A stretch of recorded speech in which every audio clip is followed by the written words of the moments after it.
உங்க எல்லாருடைய அன்பு தான் எனக்கு இருக்கிற ஒரே தகுதி. அதனால தகுதியெல்லாம் வந்து ராமானுஜர் சொல்லுவார், தகுதி இல்லைன்னு சொல்றதுதான் பெரிய தகுதி என்று சொல்லுவார். யாராவது ஒருத்தன் இறைவனுடைய சந்நிதியில எனக்கு தகுதி இருக்குன்னு நினைச்சான்னா அவனுக்கு யோகியதையே கிடையாது என்று ராமானுஜர் சொல்லுவார். இந்த இறைவனுடைய சொந்த பூமி கேரளம் இருக்கிறதே, அது ஒரு பெரிய புரட்சி. புரட்சினா பக்தி புரட்சி, பாமர மக்களை இறையன்பில் ஈடுபடுத்துகின்ற புரட்சி, பொருளாதார புரட்சி, யாத்திரை புரட்சி, எத்தனை புரட்சி பாருங்க. இந்த 5 கோடி பேர் அந்த கார்த்திகையிலிருந்து மாசிக்குள்ள வந்துட்டு போறாங்க அப்படின்னு சொன்னா எத்தனை டிரான்ஸ்போர்ட்காரங்க பிழைக்கிறாங்க, எத்தனை லட்டு விற்கிறவங்க பிறக்கிறாங்க, எத்தனை அரவணம் விற்கிறவங்க பிறக்கிறாங்க, எத்தனை கருத்து வேட்டி விற்கிறவங்க பிறக்கிறாங்க, எத்தனை திருமுடி கட்டி பை விற்கிறவங்க பிறக்கிறாங்க. இந்த மாதிரி ஒரு ஒரு ஆளு வந்து போயிட்டு வர, அதுக்கப்புறம் அந்த இருமுடி கொட்டு உள்பட ஒரு 1000 ரூபாய் செலவழிச்சான் அப்படின்னு சொன்னாக்கா 5 கோடி இன்ட்டு 1000, 5000 கோடி ரூபா இதோட எக்கனாமிக் டர்ன் அவுட். அதனால ஐயப்பன் வந்து ஆன்மீகத்துக்கு மட்டும் வரல, மக்களுடைய பொருளாதார உயர்வுக்காக வந்தாரு. குற்றாலங்கள்லாம் போனீங்கன்னாக்கா ஜே ஜே ஜே ஜே ஜே ஜே ஜே ஜேன்னு மக்கள் கூட்டம். அப்படிப்பட்ட அந்த ஐயப்ப சுவாமி நமக்கு பக்தியை தர வேண்டும் என்று பிரார்த்திப்போம். சபரிமலை தத்துவம் தத்துவமசி சாந்தோக்கியோபனிஷத்துல திரும்ப திரும்ப திரும்ப திரும்ப திரும்ப ஸ்வேதகேது தன்னுடைய குருவை கேட்கிறான். 10 உதாரணங்கள் மூலம் இந்த தத்துவமசிங்கிற கருத்தை விளக்குகிறார். தத் என்பது இந்த உலகம், இந்த படைப்பு, உனக்கு அப்பாற்பட்ட எல்லாம். துவம் என்பது நீ, அசி இருக்கிறாய். ஆதிசங்கரர் பகவத்கீதையினுடைய சாரமே இந்த தத்துவமசி தான். நீயே அந்த பரம்பொருளாக இருக்கின்றாய். உனக்கும் அந்த பரம்பொருளுக்கும் வித்தியாசம் இல்லை. அந்த பைபிள் சொல்லுகிறது இல்லையா, the kingdom of heaven is within you, you are that you are. இப்படி பல சொற்களிலே உலகம் முழுவதும் மனிதனுக்குள்ள இருக்கிற அந்த பரம்பொருளை எடுத்து விளக்கிறது. அந்த சாந்தோக்கிய உபனிஷத்துல தத்துவ உபனிஷத்து என்ற மகா வாக்கியத்தை 10 சான்றுகள் மூலமாக எடுத்து ரிஷி விளக்குவார். அந்த ஸ்வேதகேது திரும்ப திரும்ப திரும்ப திரும்ப திரும்ப சந்தேகம் கேட்டு இன்னும் கொஞ்சம் சொல்லுங்கோ, இன்னும் கொஞ்சம் சொல்லுங்கோ. அதாவது குருவினுடைய வச்சனாமிர்தத்தை கேட்பதில்லை. அந்த ஸ்வேதகேதுவுக்கு திகட்டவே இல்லை. பல பல உதாரணங்கள் மூலமாக மனிதனுடைய இதயத்திலே பரம்பொருள் இருக்கிறது. சாந்தோக்கிய உபனிஷத்தை ஆரம்பிக்கிறதே ரொம்ப கம்பீரமா ஆரம்பிக்கும். ஏ சிஷ்யா, இந்த பெரிய உலகத்தை பாரு, எத்தனை நட்சத்திரங்கள், எத்தனை அண்டாச்சராச்சரங்கள், எத்தனை சூரியங்கள், எத்தனை மரங்கள், எத்தனை மயில்கள், எத்தனை கடல், எத்தனை மலை, அத்தனையும் உனக்குள்ள இருக்குப்பா. அப்போ இந்த புற உலகத்தில இருக்கின்ற அந்த சத்தியம் இருக்கிறதே, அது உனக்குள்ளும் இருக்கிறது. இதிலிருந்துதான் யோக வாசிஷ்டம் என்ற ஒரு பெரிய நூல் உருவாயிற்று. நான் பல தடவை சொல்லியிருக்கேன். ஐன்ஸ்டீனும் ரவீந்திரநாத் டாகூரும் 1930 பெர்லின்ல 2 தடவை பேசினதை ஸ்ரீமான் ஐயப்பன் புஸ்தகமா போட்டிருக்கிறார். அதுல திரும்ப திரும்ப திரும்ப திரும்ப டாகூர் சொல்வது என்ன, நீ காணும் உலகம் முழுவதும் உன்னுடைய படைப்பு, உன்னுடைய மனத்தில் தோன்றியது. அப்ப ஐன்ஸ்டீன் கேட்கிறாரு, நான் இல்லாத இடத்துல கூட அந்த உலகம் இருக்கே அப்படின்னு. அப்ப ரவீந்திரநாத் டாகூர் கேட்கிறாரு, நீ இல்லாத இடத்துல உலகம் இருக்குன்னா யாருக்கு தெரியும்? உலகம் என்பது இருப்பது அல்ல, உலகம் என்பது இருக்கும் உலகத்தை பார்ப்பது.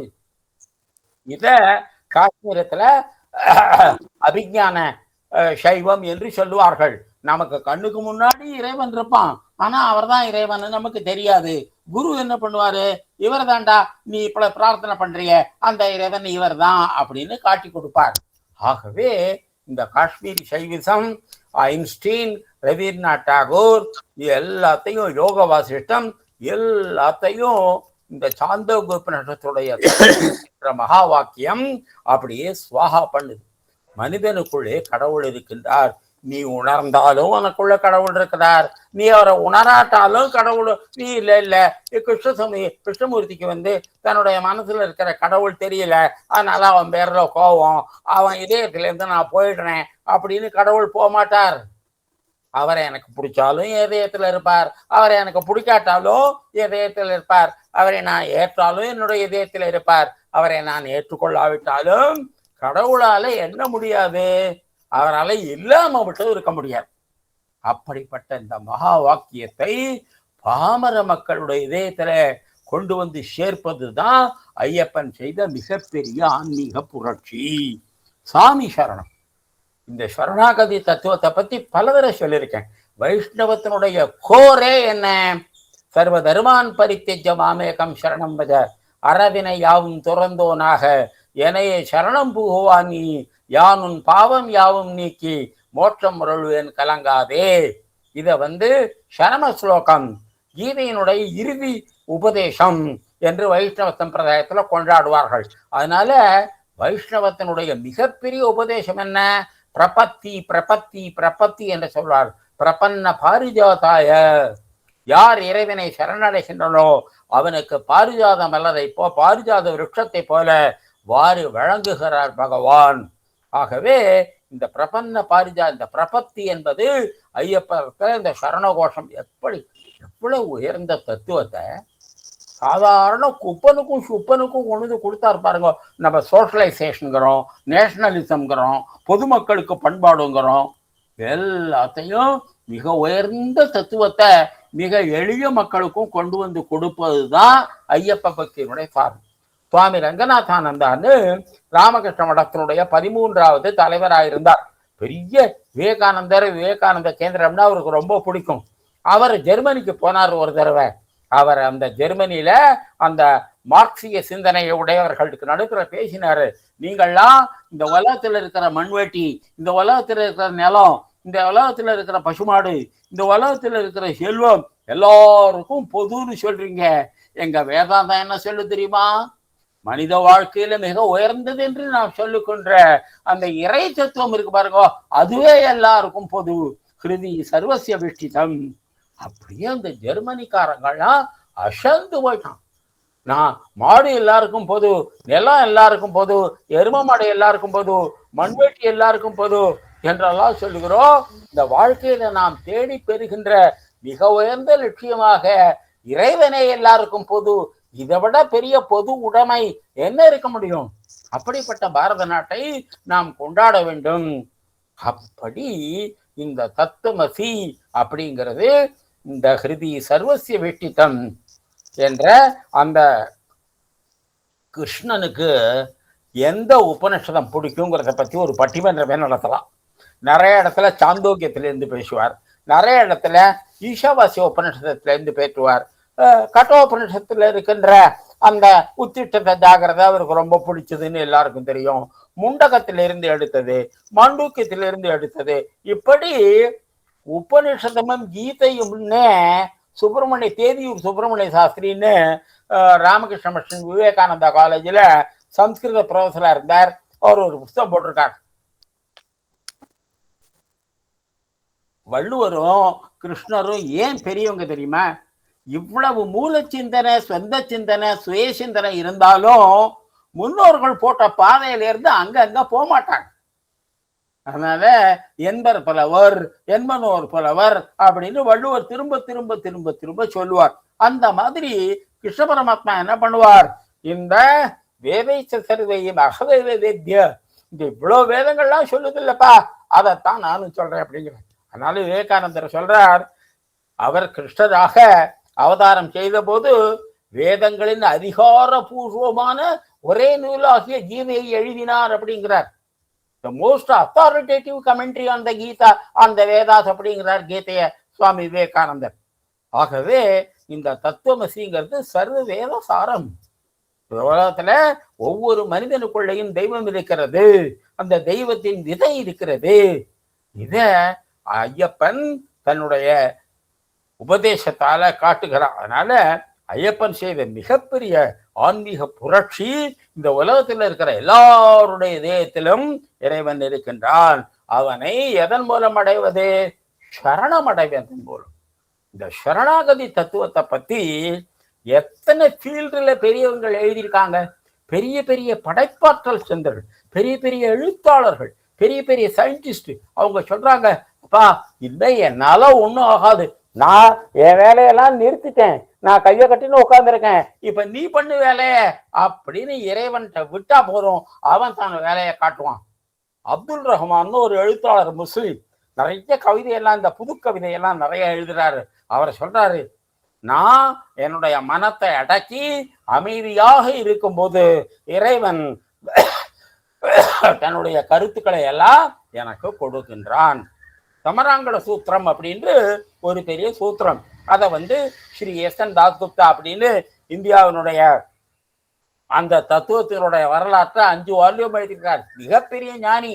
அவர் உட்கார்ந்த நாற்கால தான் அப்புறம் டாக்டர் ராதாகிருஷ்ணன் உட்கார்ந்தார். அவர் சொல்றார், இந்த சரணாகதி தத்துவம் இருக்கு பாருங்க, அதுதான் மனிதனுக்குள்ள இருக்கிற எல்லா சக்திகளையும் வெளியில கொண்டு வந்து அவனுக்கு இன்பமும் பிறருக்கு பயனும் தரும் வண்ணம் வாழ கற்றுக் கொடுக்கிறது. அப்படி இந்த படைப்பாற்றல் கிரியேட்டிவிட்டியை பத்தியே விவேகவாணியில 35 இதுல யோபாரதியில 35 கட்டுரை போட்டோம். அது எல்லாத்துக்கும் அடிப்படை என்ன? இந்த நான் செய்யறேன் அப்படிங்கிற அகம்பாவம், நான் செய்ததில் வருகின்ற பலனை நான் அனுபவிப்பேன் அப்படிங்கிற இந்த மமக்காரம், இந்த ரெண்டையும் விட்டா உனக்குள்ள இருக்கிற படைப்பாற்றல் அப்படி பொங்கி எழும். இத எவ்வளவு எளிமையா 5 கோடி மக்கள் அப்ப கடந்த முதல்லாம் 1950-60 ஒரு வருஷத்துல 100 பேர் 200 பேர் போயிட்டு வருவாங்க. இப்ப பார்த்தா 5 கோடி பேர் வராங்க. ஐயப்பன் மலைக்கு தாங்க முடியல, ஆன்லைன் ரிசர்வேஷன் பண்ண வேண்டியிருக்கு, பிரசாதம் வழங்கி கட்டுப்படி ஆகல. அப்படி இவ்வளவு உயர்ந்த கருத்தை இவ்வளவு எளிமையாக தருவது ஐயப்பனுடைய பணியாகும். புத்தெழுத்த ராமன் மேனன் ஒருத்தர், அவருடைய மகள் தான் டாக்டர் எம் லட்சுமி குமாரின்னு விவேகானந்த கேந்திரத்தினுடைய முன்னாள் தலைவி. இப்ப நம்ம கொடுங்கல்லூர்ல இருக்கிற விவேகானந்த வேத தரிசன மையத்தினுடைய டைரக்டர். அந்த புத்தெழுத்து ராமன் மேனன் என்னுடைய சபரிமலை அனுபவங்கள் அப்படின்னு ஒரு புத்தகம் எழுதியிருக்கிறார். அவங்க ஊர்ல, அவங்க வீடு திருச்சூர், அந்த வீட்டுக்கு நான் போயிருக்கேன். அந்த திருச்சூர்ல புத்தெழுத்து ராமன் மேனன் கேரள சாகித்ய சமிதியுடைய தலைவராக இருந்தார். விவேகானந்தருடைய நூல்களை மலையாளத்துல மொழிபெயர்த்தார். கேரளா ஹைகோர்ட்ல ஜட்ஜா இருந்தார். அப்புறம் திவான் அந்த மாதிரி பெரிய பெரிய போஸ்ட் எல்லாம் இருந்திருக்கிறார். அவருடைய மகளெல்லாம் நம்ம லட்சுமி குமாரி மாதிரி இருக்கிறவங்களை பார்த்தாலே அவர் எவ்வளவு பெரியவராக இருந்திருக்கணும்னு தெரியணும். அவர் என்ன பண்றார், என்னுடைய சபரிமலை யாத்திரைன்னு ஒரு புத்தகம் எழுதியிருக்கிறார். அவங்க வீட்டுல ஒரு நாவிதர் வழக்கமா வருவார். அவர் நாவிதர் அந்த கேரளா முறைப்படி வீட்டுக்கு வெளியிலேயே நின்று ஐயா வணக்கம் அப்படின்னு சொல்லிட்டு போவார். ஒரு நாளைக்கு அந்த நாவிதருக்கு தெரிஞ்சு போச்சு, புத்தெழுத்து ராமன் மேனன் ஐயப்ப பக்தர், சரணம் சொல்றவர், மாலை போடுறவர் அப்படின்னு.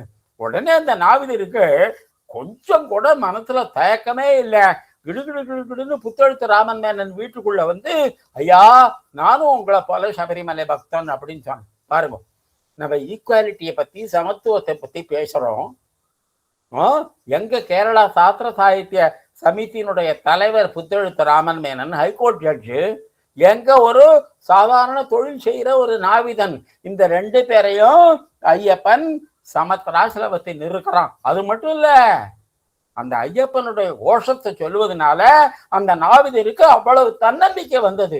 இதுவெல்லாம் உண்மையான சமத்துவம். அந்த புத்தெழுத்த ராமன் மேனன் மேலே எழுதுறார். அதுக்கப்புறம் இவங்க 2 பேரும், அந்த நாவிதர் சொல்றார், ஐயா நீங்க சபரிமலைக்கு மகர விளக்குக்கு வர போறீங்க, நானும் வர போறேன், அங்க பகவானுடைய சந்நிதியிலே சந்திப்போம் அப்படின்னு. as God wills, இந்த நாவிதர் சபரிமலைக்கு போற போது அங்கே இறந்து போறார். அப்ப புத்தெழுத்த ராமன் மேனன் அந்த சபரிமலையில இறந்து போன அந்த நாவிதருடைய உடம்ப தகனம் பண்ணிட்டு என்ன அங்கே இருந்து திருச்சூருக்கு அந்த பாடியெல்லாம் எடுத்துன்னு அந்த காலத்துல வசதி கிடையாது. அப்ப அந்த பாடியை அங்கேயே தகனம் பண்ணிட்டு அவரோட உடைமைகள் எல்லாம் கொண்டு அவங்க வீட்டுல திருச்சூர்ல கொடுக்குறார். இதையெல்லாம் என்னுடைய சபரிமலை யாத்திரை அனுபவங்கள்ங்கிற புத்தகத்துல ஸ்ரீமான் புத்தெழுத்த ராமன் மேனன் எழுதுகின்றார். இதற்காக சொல்லுகிறேன், சமத்துவம்னு பேசுவது ரொம்ப சுலபம், அதை நடைமுறையில காட்டுவது ரொம்ப கஷ்டம். ரமண மகரிஷி ஒரு தடவை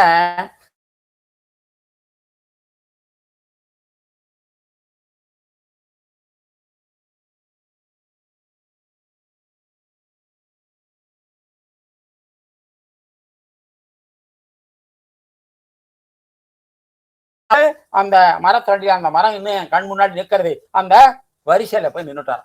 அந்த மாதிரி சமத்துவம் என்பதை நடைமுறையிலே கொண்டு வந்த மனிதர்கள் இன்றும் வாழ்கிறார்கள். நான் காஞ்சங்காடு பாப்பா ராமதாஸ் ஆசிரமத்துக்கு போயிருந்தேன். ஐயா ஹல்திப்பூர் அப்படின்னு சொல்லிட்டு அருணாச்சல பிரதேஷ் கவர்னரா இருந்தாரு. அவரும் பிச்சைக்காரனும் ஒரே பந்தியில உட்காந்து ஒன்னா சாப்பிட்டாங்க, ஒரே மாதிரி சாப்பாடு. நம்ம சமத்துவம் சமத்துவம்னு பேசுறோம், ஆனா இந்த மாதிரி மகான்கள் அத நடைமுறையிலே காட்டுகின்றார்கள்.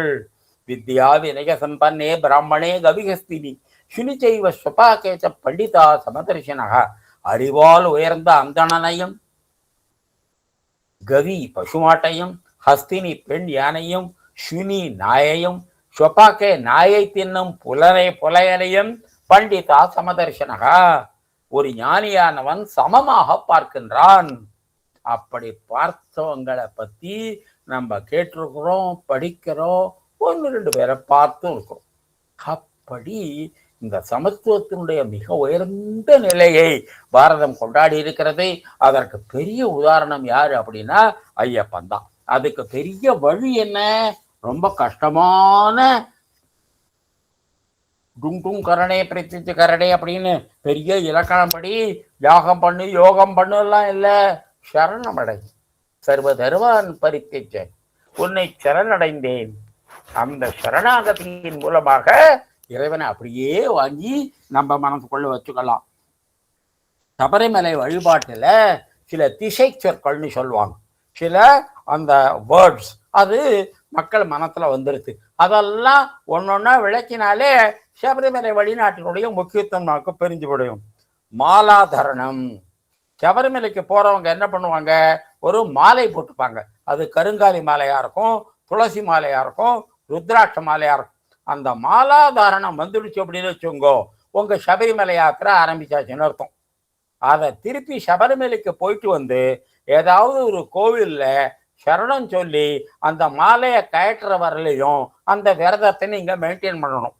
அது 41 நாள்னு சொல்லுவாங்க. போக வர 2 நாள் சேர்ந்தா கிட்டத்தட்ட 45 நாள் ஆகும்.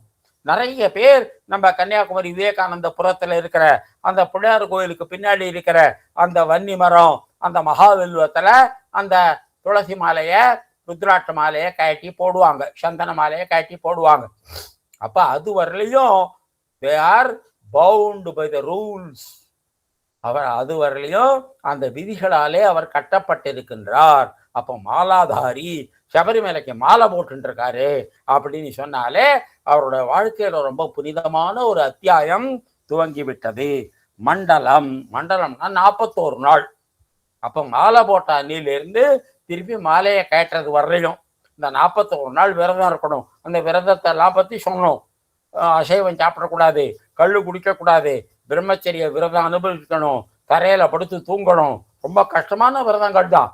ஆனா ஐயப்பனுடைய பக்தியினால இந்த விரதங்கள்லாம் இருக்கும். எனக்கு ரொம்ப இந்த பட்னி இட்னி கிடக்கிறதெல்லாம் ரொம்ப இல்லை, வேணும்னா கொஞ்சம் குறைச்சி சாப்பிடுவேன். ஒரு தடவை வினோபாதி என்ன பண்ணாருன்னாக்கா, பசு சேவைக்காக நம்ம எல்லாம் 36 மணி நேரம் பட்னி இருக்கணும் அப்படின்னு சொன்னாரு. எனக்கு ஒரே பயமா போச்சு. நான் 36 மணி நேரம்லாம் பட்னி இருந்தே எனக்கு பழக்கமே இல்லை. ஆனா வினோபாதியை வேண்டிட்டு 36 மணி நேரம் பட்னி இருந்தது ஒண்ணுமே தெரியல எனக்கு. அப்பதான் எனக்கு அப்பாடி மகான்கள் தான் கடை தேறுவது மட்டுமல்லாமல் அல்பங்களையும் தான் கூட கடை தேற்றுகின்றார்கள் என்பது புரிந்தது. அப்படி இந்த மண்டல பூஜை அந்த 41 நாளைக்கு நம்ம செய்கின்றோம். தபஸ் அக அழுக்குகளை எரிக்கும். அதாவது மனுஷன் மற்றவங்களை ஏமாத்திடலாம், தன்னைத்தானே ஏமாற்றுவது ரொம்ப கஷ்டம். தன்னஞ்சு அறிவது பொய்யற்க அப்படிங்கிறாரு வள்ளுவர். நான் உங்களை ஏமாத்திடலாம், பெரிய ஆள் மாதிரி காமிக்கலாம், ஆனா என்னுடைய மனசும் சொல்ல, கிருஷ்ணமூர்த்தி நீ ஒரு அற்பம், என்ன டிராமா போடுற அப்படின்னு கேட்கும். ஏன்னா நான் ஏமாற்ற முடியாது. அப்போ நம்முடைய ஷட்ருப்புக்கள் 6 பகைவர்கள் யாரு? காமம், ஆசை. நான் பரிபூரணமானவன் அல்ல, எனக்கு வேண்டியதெல்லாம் வெளியில இருக்கு. நான் மகிழ்ச்சியா இருக்கணும்னாக்க விராட் கோலி வேற விதமா விளையாடணும்.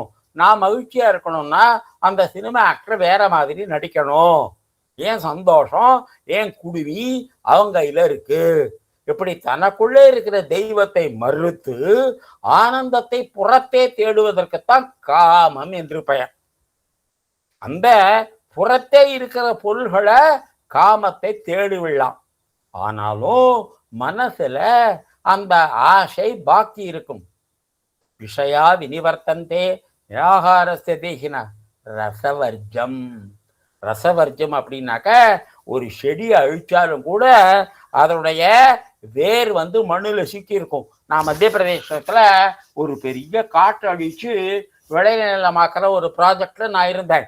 அப்பாடி எல்லா செடியையும் வெட்டியாச்சுப்பா, இந்த காட்டை நிலவாச்சுப்பா அப்படின்னு சொல்லும். ஒரு மழை பெய்யட்டும், எங்கே இருந்துதான் அத்தனை செடிகளும் திரும்ப முளைக்குமோ தெரியுது. ஆகவே ஒரு செடியினுடைய மேல் பகுதியை வெட்டுவதனால அந்த செடி அழியாது, ரசவர்ஜம், அந்த வேறு பாக்கி இருக்கும். அதனால காமம் அழிஞ்சாலும் அந்த ஆசையை நான் அனுபவிக்க வேண்டும் என்ற அந்த ரசம், த டேஸ்ட், அதுதான் எதிர்காலத்துல நம்முடைய ஆசையை திரும்ப திரும்ப கொண்டு வருது.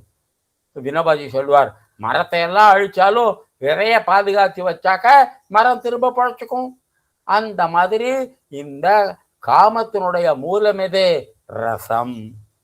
குரோதம், கோபம் வந்ததுன்னு வச்சுங்கோ, அப்படி இல்லை கண்ணெல்லாம் படபடக்கும், உடம்பு பதறும், வார்த்தை குளரும், சொற்கள் சரியாவே வராது. நான் அதெல்லாம் அடக்கிட்டேன். ஆனாலும் கூட மனசுக்குள்ள இந்த கோபம் இருக்கும். இதுக்கு தான் ஜுவரம்னு பேரு. நான் என்னுடைய எதிரி எதுக்க இருக்கிறவனை வென்றுட்டேன்னு நினைக்கும். ஆனா அவனை பார்த்தாலே என்னுடைய பாடி டெம்பரேச்சர் ஜாஸ்தி ஆயிடும். இதுக்கு ஜுவரம்னு பேரு. அது வெளியில தெரியாது, எனக்கு தான் தெரியும். இதைத்தான் வள்ளுவர் தன்னஞ்செறிவதி பொறுக்க பொய்யற்க அப்படிங்கிறாரு. லோபம், லோபம்னா அளவுக்கு மீறி சொத்து சேர்ப்பது, பேராசை. அப்ப இன்னும் கொண்டா, இன்னும் கொண்டா, இன்னும் கொண்டா, அப்ப ஆசை. அதனால நான் சேர்க்கிற சொத்து என் பாக்கெட்ல மட்டும் இருக்காது, என் தலை மேல ஏறி உக்காந்துக்கும், என் அகம்பாவத்தை வளர்க்கும். நீங்க எவ்வளவு பேர் இருக்கீங்களே, யார்கிட்டயாவது இந்த மாதிரி ஒரு லென்ஸ் இருக்கா? என்கிட்ட தான் இருக்கு, அதனால நான் தான் உலகத்திலே பெரியவன். அதனால லோபம் என்ன பண்ணும்? அகம்பாவத்தை அதிகரிக்கும். மோகம், எது உண்மை எது பொய், கிம் கர்ம கிவேவேற்பெத்தி கவியோபத்திர மோகிதாகா, எதை செய்வது எதை செய்யக்கூடாது என்ற குழப்பத்தை இந்த மோகம் உண்டாக்கும். புத்தி நாசம். காம குரோத லோப மோக மத. மதம்னா திமிரு. ஈஸ்வரோகம் மகம்போகி சித்தோகம் பலவான் சுகி கோர்ணியோசி சதுஷோமயா எஸ்யே தாஸ்யாமி மோதிஷ்ய. இவ்வளோ பேர் இருக்கீங்களே, என்ன மாதிரி யாரு பணக்காரன், என்ன மாதிரி யாரு அறிவாளி, அதனால நான் உங்களெல்லாம் உயர்ந்தவன், அதனால என்னோட எருமை கட்சிக்கு ஓட்டு போடுங்கோ. இதுக்கு மதம்னு பேரு, திமிர்னு பேரு. இதை தினபாஜி ரொம்ப அழகா சொல்லுவார். ஆத்ம பிரசம்சா, தன்னைத்தானே புகழ்ந்து கொள்வது. என்னை யாராவது புகழ்ந்து 2 பேச்சு பேசினா கூட என் மனசுக்குள்ள எங்கிட்ட இருக்கிற இவ்வளவு நல்ல குணங்கள்ல நீங்க என்ன அந்த குணத்தை சொல்லலையே, இந்த குணத்தை சொல்லலையே அப்படின்னு அவர் வாயால பேசும்போது நான் மனசால அவரோட பேச்சை கூட்டி கூட்டி சொல்லுவேன். இதுக்கு மதம்னு பேரு, திமிர்னு பேரு. ஆத்ம பிரசம்சா, என்னை நானே புகழ்ந்து கொள்வது. அப்படி இந்த சொத்து எங்கிட்ட இல்லாம உங்ககிட்ட இருந்ததுன்னு வச்சுங்கோ, எப்படியா இவரை கவுக்கலாம்? இவரெல்லாம் நேர்மையா சம்பாதிச்சதில்ல சார், பொய் சொல்லி சம்பாதிச்சது சார், திருடுச்சு சார் அப்படின்னு உங்களையும் நீங்க சேர்த்த செல்வத்தையும் தாழ்த்தி பேசுவேன். பரநிந்தா, மற்றவங்கள மட்டமா பேசுவேன். ஆகவே இந்த காமக்ரோத லோப மோக மதம் ஆச்சரியம் இருக்கு பாருங்கோ, அதனுடைய புற வடிவங்கள் அழிந்த பிறகும் கூட நமக்கு மட்டும் தெரிகிற மாதிரி தன்னஞ்செறிவதுங்க. அப்பா, அதாவது வள்ளுவர் ஒரு தடவை பிலாசபிக்காக படிக்கணும், ஒரு தடவை கவிதைக்காக படிக்கணும், ஒரு தடவை அவரோட மறைந்திருக்கிற ஞானத்துக்காக படிக்கணும். எத்தனை தடவை படிச்சாலும் வள்ளுவரை படிச்சுட்டேன்னுலாம் சொல்ல முடியாது. காமம் அதனுடைய எஞ்சிய பகுதி ரசம், ஆசை. குரோதம் உடம்புல உண்டார ஜுரம், லோபம் ஆசை, மோகம் எதை செய்வது எதை செய்யக்கூடாது என்பத குழப்பம், கர்த்திருத்த நிர்தாரணத்துல குழப்பம், மதம் ஆத்ம பிரசம்சா என்னை நானே 24 மணி நேரமும் புகழ்ந்து கொள்வது, மாச்சரியம் பரநிந்தா பிறரை திட்டுவது. இந்த 6 தான் இந்த புறத்தே காண்கின்ற ஷட் ரிப்பு என்ற 6 எதிரிகள் இருக்க அதனுடைய அக வடிவம். புறத்தே காண்கின்ற இந்த எதிரிகளை வெல்வது சுலபம். இந்த அகத்துக்குள்ள விதை வடிவத்துல சூக்ஷ்மத்தால என்னோட யாரும் பேசாத போது, நான் யாரோடையும் பேசாத போது என்னை நானே புகழ்ந்து புகழ்ந்து புகழ்ந்து புகழ்ந்து என்னுடைய வேல்யூ சிஸ்டத்தை உறுதிப்படுத்துறேன் பாருங்க. அதுதான் இந்த காமக்ரோத லோபமோக மத மார்க்கத்தினுடைய சூக்ஷ்மமான வடிவம். அதை நான் ஜெயிக்கிற வரலையும் இந்த ஷட்ருப்புவை ஜெயிச்சுட்டேன், 6 பகைவர்களை ஜெயிச்சுட்டேன்னு சொல்றதுல அர்த்தமே இல்லை. இது வெறும் போலித்தனம். அப்போ நித்திய விவகாரஸ்த அவன் பொய், அவன் போலி வேஷக்காரன் அப்படிங்கிறார் கீதையில. அக அழுக்குகளை எரித்து விடும். அப்புறம் சாஸ்தா பிரீத்தி. தமிழ்நாட்டில இருந்து அந்த கேரளாத்துக்கு போன அந்த தமிழர்கள் இருக்காங்க, அவங்க அந்த ஐயப்பன் வழிபாட்டுல ஒரு புது கருத்தை புகுத்திருக்காங்க. என்ன அப்படின்னா, ஐயப்பன் பேரால உள்ளூர்ல நல்லா சாப்பாடு. சாஸ்தா பிரீத்தின்னு கொச்சியில வடக்கே மடம் தெற்கே மடம் அப்படின்னு இருக்கு. அங்க சாஸ்தா பிரீத்தி அப்படின்னாக்க முத நாள்ல இருந்தே ஜனங்கள்லாம் பட்டி கிடக்க ஆரம்பிச்சிருவாங்க. அவ்வளவு பிரமாதமான சாப்பாடு கிடைக்கும். அப்ப இந்த சாஸ்தா பிரீத்தி, அதனால சாதாரண அந்த உள்ளூர் மக்கள்லாம் ரொம்ப முழுமனத்தோட பார்ட்டிசிபேட் பண்ணிப்பாங்க. இது ஐயப்ப பக்திக்கு தமிழர்கள் செய்த கான்ட்ரிபியூஷன். மாளிகைப்புறத்து அம்மா மீனாட்சி அம்மனுடைய அங்க ஒரு கோவில், அந்த கோவிலுக்கு பக்கத்திலே ஐயப்பன் கோவிலுக்கு பக்கத்திலே இருக்கு. அதனால மாளிகைப்புறத்து அம்மான்னு சொல்லி அந்த அம்மாவுக்கும் ஸ்பெஷல் பூஜைகள்லாம் செய்வது, குங்குமம் மஞ்சள் பொடி கொண்டு போவது வழக்கம். அடுத்தது கடுத்தசாமி கருப்பசாமி. கடுத்தசாமி கருப்பசாமின்னு 2 சந்நிதி அந்த ஐயப்பனுடைய வாசல்லே இருக்கும். அவங்கெல்லாம் ஐயப்பன் அந்த உதயணன் அப்படிங்கிற ஒரு கெட்டவனோட போரிடுற போது ஐயப்பனுடைய படைத்தலைவர்கள் மாதிரி இருந்து, ஐயப்பனுக்கு ஏதாவது மற்றவங்களுடைய சகாரம் வேணுமா, ஆனாலும் அந்த பெரிய காரியத்துல நாமும் ஈடுபட்டா நமக்கும் கொஞ்சம் பேர் கிடைக்கும் அப்படின்னு இந்த கருப்புசாமி கடுத்தசாமி எல்லாம் ஐயப்பன் அந்த உதயணனோட போட்ட போரில, மகிழ்ச்சியோட போட்ட போரில அவனோட படைத்தலைவராக இருந்தார்கள். அடுத்தது கெட்டு நீரா. ஐயப்பன் முதல்ல அந்த மலையை நோக்கி போகும்போது அவங்களுடைய வளர்ப்பு தந்தை ராஜசேகரன் இருக்காரு, அவர் 3 கண்கள் உள்ள ஒரு தேங்காயை கொடுத்தார். அந்த முத்தின தேங்காயில அந்த கண்ணுல ஓட்ட போட்டு அதுக்குள்ள நெய்யை நிறைச்சாங்க. அந்த மாதிரி ஒவ்வொரு ஐயப்ப பக்தனும் அந்த ஐயப்பன் எப்படி அந்த பந்தளத்துல இருந்து அந்த ஐயப்ப மலைக்கு யாத்திரை செய்தானோ அந்த பாதையில போவதையே ரொம்ப புனிதமா நினைப்பாங்க. அவன் போன மாதிரியே இந்த கட்டு நிறை அப்படின்னு சொல்லி அந்த தேங்காய்க்குள்ள அந்த நெய்யை நிறைச்சு கொண்டு போவார்கள். அப்படி ஆரம்பிச்சாச்சுன்னா அந்த நிறை கட்டு ஆரம்பிச்சாச்சுன்னு அர்த்தம். அடுத்தது இருமுடி. அந்த 2 பைகள் கொண்ட ஒரு, அதாவது நாம் இறைவனை வணங்க போகிற போது தன்னுடைய உடைமைகளை 2ஆக பங்கு போட்டு ஒன்று முன்னாடியும் ஒன்று பின்னாடியும் தொங்கும்படி போவது ஏதாவது ஒரு விதத்துல இந்தியா முழுக்க இருக்கும். நம்ம தமிழ்நாட்டில் முருகனுக்கு காவடி எடுக்கிறோம். அந்த காவடியினுடைய ஒரிஜினல் வடிவம் என்ன தெரியுமோ, இடும்பன்னு ஒருத்தன் தான். அவன் பழனி மேலையில வழிபடுற போது அந்த காவடியில முன்னாடி முருகனுக்குள்ள பொருள்கள், பின்னாடி தனக்குள்ள சாப்பாடு, ட்ரெஸ்ஸு, பல்பொடி இதெல்லாம். அப்படி இந்த இருமுடி கட்டு என்பது நான் கடமுக்தேஸ்வர் அப்படின்னு கங்கையில ஒரு நகரம் இருக்கு. அங்க இருந்து இந்த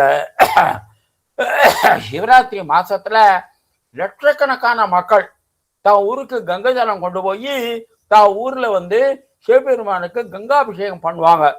அதுக்கு அந்த எடுத்துட்டு போற ஒரு தடியில ஒரு பக்கம் அந்த கங்கை ஜலம் வச்ச பானை இருக்கும், இன்னொரு பக்கம் அவங்களுடைய ட்ரெஸ் துணி வழி பயணத்துக்கு வேண்டியது.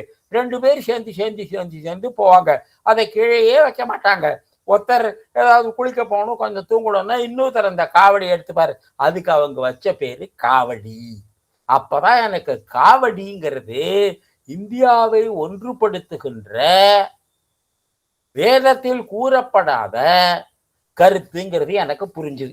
நான் சொல்லியிருக்கேன் பல தடவை, வேதத்துல இல்லாம எத்தனையோ கருத்துக்கள் இந்தியாவை ஒன்றுபடுத்துகிறது. அப்பளம், லட்டு, பூரி, மூக்குத்தி இதெல்லாம் வேதத்துல இல்லை, ஆனா மக்கள் வாழ்க்கையில இருக்கு, இந்தியா முழுக்க இருக்கு.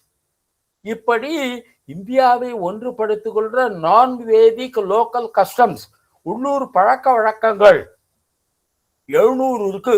கேந்திர பத்திரிக்கால இதெல்லாம் போட்டோம், அதெல்லாம் வேற கதை. அப்போ இந்த இருமுடி, அதுல இருமுடியில முன்பக்கம் அந்த மாளிகைப்புறத்து அம்மனுக்கு கொடுக்கிற மஞ்சள் பொடி, குங்குமம், ஐயப்பனுக்கு கொடுக்கிற அந்த காணிக்கை, அந்த தேங்காய், அதுக்குள்ள நெய், இதெல்லாம் முன்பக்கம் இருக்கும். பின்னாடி வழிநடை பயணத்துக்கு உங்களுக்கு வேண்டிய வேட்டி, பல்பொடி, டூத் பிரஷ், இன்னும் என்னென்ன உண்டோ அதெல்லாம் இருக்கும். இப்ப இந்த இருமுடி கட்டு அப்படிங்கிறது இந்த மகத்தான யாத்திரைக்கு ஒரு தயாரிப்பு, வழிபாடு. இந்த கேரளத்துல வழிபாடுங்கிற சொல்ல இந்த ஆஃபரிங் நைவேத்தியம்ங்கிற அர்த்தத்துலதான் பயன்படுத்துவாங்க. அதனால ஒரு மலையாளி வழிபாடுன்னு சொன்னா அப்படின்னா இறைவனுக்கு பண்ற நைவேத்தியம், அது முடிஞ்ச உடனே நமக்கு சாப்பிட ஏதாவது கிடைக்கும், அப்படிதான் அவங்க இந்த வழிபாடுங்கிற சொல்ல பயன்படுத்துவாங்க. மலர், அப்ப நிறைய இந்த நெல்லு பொறி, அரிசி பொரிய பயன்படுத்துவாங்க. அவல், மலையாளத்திலே அவல் தான் நிறைய பயன்படுத்துவாங்க. மஞ்சள் பொடி, மஞ்சள் பொடி ரொம்ப மங்களகரமானது. உலகத்தில் இருக்கிற அத்தனை நோய் தீர்க்கும் அமைப்புகளிலையும், அலோபதி, ஹோமியோபதி, சித்தம், ஆயுர்வேதம் எல்லாத்துலேயும் இந்த புண்களை ஆற்றுகின்ற மருந்துன்னா மஞ்சள் பொடி தான். அதான் மஞ்சள் பொடியில பண்ணிட்டு குங்குமம் வச்சுக்கிறாங்க. அப்புறம் குங்குமம், அந்த மாளிகைப்புறத்தம்மனுக்கு ஆசிரியர். பள்ளிக்கட்டு, அப்ப அந்த பள்ளிக்கட்டு என்பது அந்த விரதத்தினுடைய ஆரம்பம். குளத்துப்புழா, புழான்னா ஆறு, அந்த வழியில ஒரு ஆறு இருக்கும், அதுல ஒரு முழுக்கு போடணும், அது கரையில உட்காந்து சரணம் சொல்லணும். அச்சன் கோவில், அச்சன் கோவில்னா அப்பனுடைய கோவில். அதனால இந்த செங்கோட்டு வழியா சபரிமலைக்கு போற வழியில அச்சன் கோவில்னு ஒரு ஊர் இருக்கு. அந்த ஊர்ல அந்த அச்சனுக்கு பூஜை பண்ணுவாங்க. அப்புறம் ஆரியங்காவு, ஆரியன்னா உயர்ந்தவன் அர்த்தம், காவுன்னா தோட்டம், காடு. அதனால அந்த ஐயப்பனுக்குரிய அந்த காட்டை ஆரியங்காவு என்று சொல்லுவார்கள். காந்தமலை ஜோதி, அந்த பொங்கல் அன்னைக்கு அல்லது பொங்கல் அன்னைக்கு மறுநாள் அந்த ஐயப்பன் மலைக்கு தூரத்துல ஒரு ஸ்வயம் ஜோதி, தானே உண்டாக்கிய ஜோதி ஒன்று தெரியும். அதுக்கு காந்தமலை ஜோதின்னு பேரு. இந்த மகர விளக்குக்கு போறவங்க அதை தரிசனம் பண்றத ரொம்ப உயர்ந்தா கருதுவாங்க. சில பேர் அது இயற்கையா செயற்கையா நல்லா பட்டிமன்றம், எனக்கு இதெல்லாம் இல்லை. ஐயப்பனே ஒரு ஜோதி, அந்த ஜோதி மற்றவங்க ஏற்றி வச்ச விளக்குல தெரிஞ்சா என்ன, அல்லது தானே உண்டான என்ன, ஐயப்பனே தானே உண்டான, இதெல்லாம் பத்தி வாத விவாதம் பண்ணி நேரத்தை வீண் பண்றத பார்த்தா எனக்கு அந்த ஒவ்வொரு இருக்கும். ஐயப்பனே ஒரு ஜோதி, ஸ்வயம் ஜோதி, ஸ்வயம் ஜோதி, ஸ்வயம் ஜோதின்னு தானே நம்ம இறைவனை கொண்டாடுகின்றோம். அப்படிப்பட்ட அந்த மகர ஜோதி. கன்னிசாமி, முதல் வருஷம் போறவனுக்கு கன்னிசாமின்னு பேர். அதனால தி வர்ஜின் அட்டெம்ப்ட், த மெய்டன் பிளேயர். அப்புறம் கிரிக்கெட்ல அந்த முதல்ல ஒரு மேட்ச் விளையாடுற போது அந்த ஆர்கனைசரோ அல்லது கேப்டனோ இவனுக்கு ஒரு குல்லா கொடுப்பான். He wore the Indian cap for the first time அப்படிம்பாங்க, அந்த குல்லா போட்டுக்கிறது. அந்த மாதிரி இந்த கன்னிசாமி, ஐயப்ப மலைக்கு முதல் தடவை போறவங்க, அந்த கன்னி சாமி பண்றவங்க என்ன பண்ணுவாங்க, தங்களுக்கு சுய கௌரவம், தன்னை ரொம்ப பெருசா நினைக்கிறது, இந்த மாதிரி எண்ணங்கள்லாம் போகணும்னு பல்வேறு விதமான சாயங்களினால தன்னோட உடம்புலையும் முகத்திலையும் பல வண்ண டிசைன்ஸ் எல்லாம் போட்டுப்பாங்க, கோலம் மாதிரி போட்டுப்பாங்க. அதுக்கப்புறம் ஒரு ஆட்டம் ஆடுவாங்க, அதுக்கு பேரு பேட்டை துள்ளல் அப்படின்னு பேரு. இது இந்த கன்னிசாமிக்கு அவங்களுக்கு இந்த வேஷம் போடுவது, கலர் வேட்டி கட்டுவது, தோல்ல இடுமுடி கட்டுவது, மாலை போடுவது, இதெல்லாம் பத்தி கொஞ்சம் வெக்கம் இருக்கும், கொஞ்சம் கூச்சம் இருக்கும். அந்த கூச்சம் போகிறதுக்கு இதெல்லாம் வழிமுறைகள். அதனால இது எல்லா விதமான பக்தியிலையும் இருக்கும். முதல்ல ஒண்ணு பண்ற போது கொஞ்சம் கூச்சம் இருக்கும். ஒருத்தன் என்ன பண்ணானா, நான் ஆன்மீகத்தை பத்தி கத்துக்க போறேன் அப்படின்னு குருகிட்ட போனா, குரு சொன்னாரா, ஆன்மீகத்துல முதல் பாடம் நான் சொல்றேன், நீ என்ன பண்ணணும்னா மழை கொட்டுற போது ஒரு 2 கையையும் தூக்கிட்டு அந்த மழையில நின்று ஹோஹோ ஹோஹோ ஹோஹோ ஹோஹோன்னு சத்தம் போடணும் அப்படின்னா. இந்த மாதிரி இந்த பக்தன் என்ன பண்ணா, சரி குரு சொல்றாரு அப்படின்னு சொல்லிட்டு அந்த மழை கொட்டுற போது இந்த 2 கையும் தூக்கிட்டு ஓஹோ ஹோஹோ ஹோஹோன்னு சத்தம் போட்டான். அப்புறம் குருநாதர்கிட்ட போன சொல்லுது, குருநாதர் கேட்டாரா, நீ இந்த மழை கொட்டுற போது இந்த 2 கையும் தூக்கிட்டு நீ ஹோ ஹோன்னு சத்தம் போடுற போது ஹவு டு யூ ஃபீல், நீ எப்படி உணர்ந்தா அப்படிங்கிற. அது ஃபெல்ட் லைக் எ ஃபூல், நான் என்ன ஒரு முட்டாள் மாதிரி உணர்ந்தேன் அப்படின்னு. அப்பா ஆன்மீகத்துல இதாப்பா முதல் பாடம் அப்படின்னாராம் குரு. அதனால நமக்கு இருக்கிற இந்த கூச்சம், ராமகிருஷ்ண பரமஹம்சர் பகவான் விஷயத்துல இந்த கூச்சம் போகணுங்கிறத பத்தி நிறைய அடிக்கடி சொல்லுவார். பகவான் விஷயத்துல இந்த கூச்சம் இருந்ததுன்னு வச்சுங்கோ, அங்க பிரதர்ஷனம் சொல்ல முடியாது, நாமம் சொல்ல முடியாது. 10 பேர் நாமம் சொல்ற போது நாம மட்டும் முழு முழு முழு முழு முழு முழுன்னு மென்னு முழுங்குவோம். அப்புறம் இந்த கலர் வேட்டி கட்டிக்கிறதுல வெக்கப்படுவோம், மாலை போட்டுக்கிறதுல கூச்சப்படுவோம், பேர்பாடியிடா போறத இதெல்லாம் ஒழிஞ்சாதான் இறைவனை அடைய முடியும்னு ராமகிருஷ்ண பரமஹம்சர் ரொம்ப தெளிவா சொல்றார். அதனால இந்த கன்னிசாமிக்கு இந்த இனிஷியேஷன் சொல்லுவாங்க, ஒரு விதமான தீட்சை. அந்த பேட்டை துள்ளல் ரொம்ப முக்கியமானது. உடல் முகம் சாயம், அப்புறம் இரும்பு கம்பி ஒன்று எடுத்து போடணும். அவங்க சொல்ற மந்திரம் தான் சுவாமி திந்தகத்தோம் ஐயப்ப திந்தகத்தோம். அப்ப இது ஒரு டான்ஸ் பாட்டு மாதிரி அந்த அந்த தாளத்துக்கு குதிக்கணும். அதுக்குதான் பேட்டை துள்ளல்னு பேரு. இதெல்லாம் கொஞ்சம் ஆரம்பத்துல கூச்சமா இருக்கணும். அந்த கூச்சம் ஒழிஞ்ச பிறந்தான் உண்மையான பக்தி வரும். இந்த கூச்சத்துக்கு நம்ம சம்ஸ்கிருத இலக்கணத்துல வேதாந்தத்துல ஒரு பேர் உண்டு, விகல்பம். விவேகானந்த கேந்திரத்துல இந்த நிர்வாண ஷட்கம்னு ஒரு பாட்டு சாயங்கால பிரார்த்தனையில படிக்கிறோம் இல்லையா, அகம் நிர்விகல்போ நிராகார ரூபோ. இந்த விகல்பம் அப்படின்னா என்ன அப்படின்னாக்க, நான் ஐயப்பனை பத்தி பேசுவேன் அப்படின்னு என் மனசுல ஒரு முடிவு எடுத்தாலே எனக்குள்ள இருந்து ஒரு ராட்சதம், நீயா பேச பாரு, நீ கிழிச்ச அப்படின்னு என்னை திட்டும். இந்த ஒவ்வொரு எண்ணம் தோன்ற போதும் எனக்குள்ள ஒரு மாற்று எண்ணம் வரும். இதுக்கு தான் விகல்பம்னு பேர். இந்த மனசு ஒன்றினவங்க இருக்க பாருங்க, அந்த மனசு தான் செய்யற காரியத்திலேயே முழுக்க யாருக்கு ஒன்றி போச்சோ அவங்களுக்கு இந்த விகல்பம் வரவே வராது. எண்ணங்களுக்கு மாற்று எண்ணங்கள் வரவே வராது. என்ன அவங்க சொல்ல விரும்புறாங்களோ அதுல தன்னை முற்றிலுமாக கரைத்து கொள்வார்கள். அகம் நிர்விகல்போ. 7 கோட்டாக்கள், அதாவது இந்த ஐயப்ப மலைக்கு போற போது நடுப்புற 7 இடங்கள், பேரூர் தோடுன்னு ஒரு வாய்க்கால், அந்த வாய்க்கால்ல ஒரு முழுக்கு போடணும். காளக்கட்டி, ஐயப்பனை பார்க்கறதுக்காக சிவபெருமான் வந்தார், தன்னுடைய காளைய அங்க கட்டி வச்சார், அதனால அந்த இடத்துக்கு காளக்கட்டின்னு பேரு. உடும்பர மலை இது ஒரு மலை, கரிமலை இது ஒரு மலை, சபரி பீடம், அங்கிருந்து தான் சபரிமலை ப்ராப்பரா ஆரம்பிக்கிறதுன்னு நம்பிக்கை. அங்கதான் சபரி பம்பையில குளிச்சுட்டு கரையில இருந்தார், மதங்கமுனியோட ஆசிரமம் இருந்தார்னு கதை. ஷரம் குத்தியால், இது ஏற்கனவே சொல்லியிருக்கேன். இந்த உலகத்துல எங்கெங்கெல்லாம் நல்ல சக்திகள் கெட்ட சக்திகளை அழிக்குதோ அதோட நாமும் சேர்ந்துப்போம். அதனால என்ன பண்ணுவோம், எந்த இடத்துல ஐயப்பன் இந்த மகிழ்ச்சியை கொண்டானோ, அந்த உதயணனை கொண்டானோ, அங்க நாமும் இந்த 500 வருஷம் ஆனாலும் ஒரு கல் எடுத்து போடுவோம்.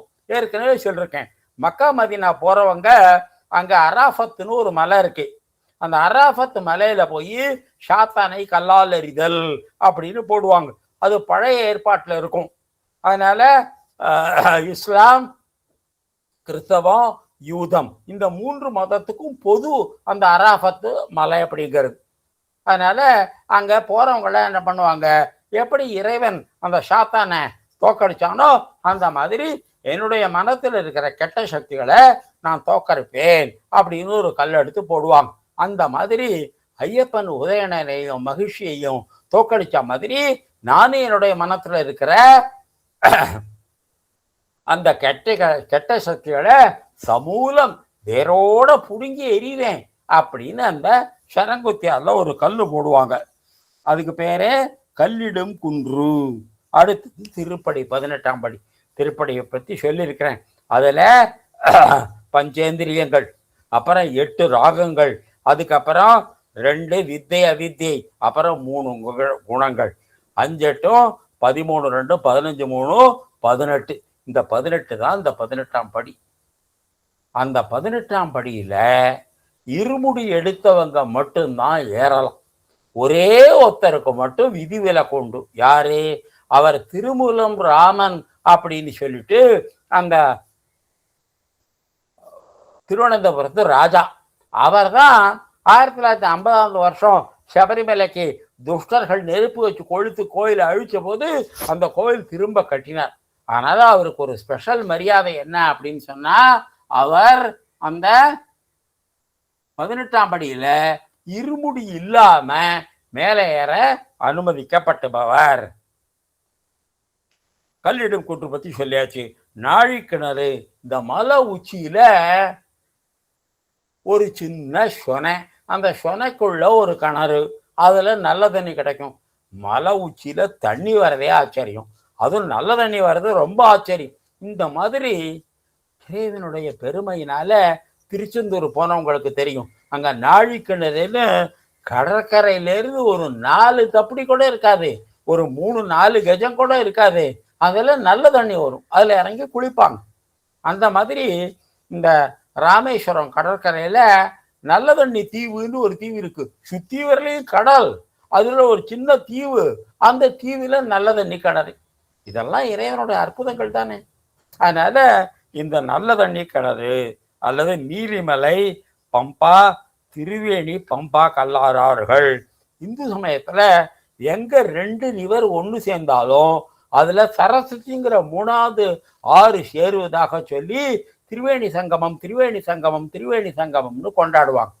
நம்ம பவானியில பவானியும் அமராவதியும் காவேரியும் சந்திக்குது, அங்க ஒரு கற்பனை நதியை சேர்ந்து பவானி திரிவேணி சங்கமம் அப்படிம்பாங்க.